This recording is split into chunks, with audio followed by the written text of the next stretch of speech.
الله عز وجل یو درجه موږ ټاکلې په عمل نشو وصولې د امتحان په موږ باندې راولي.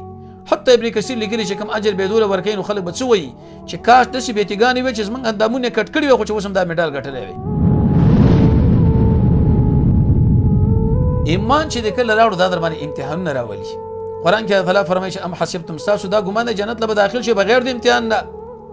پوخا خلکو له تکلیفونه رسېدلي مالي بدني وغیره دا به تاسو له رسېږي. بیا دوه قسمه امتحانونه دي تکویني او تشریعي. تشریعي زموږ په اختیار کې تکویني زموږ په اختیار کې نشته. امام قاسمي تقریبا 14 پیدي ذکر کړي د امتحانونو خو په کې عمده دي. اول لاجل تسبیحه العباد بندگان الله رب العزت جدا کوي. دویم لاجل الرجوع الى الله عز وجل چې دا خلق رب العالمین له رجوع کې په توبه. دریم زموږ د ګناهونو د وجه موږ په امتحان کې اچوي. څلورم الله عز وجل یو درجه موږ ټاکلې په عمل نشو وصولې د امتحان په موږ باندې راولي. حتی ابن کثیر لیکلي چې کوم اجر به دوله ورکوي نو خلک به څه وایي چې کاش داسې بیتیګانې وي چې زموږ اندامونه کټ کړي وي خو چې اوس هم دا مډال ګټلی وي.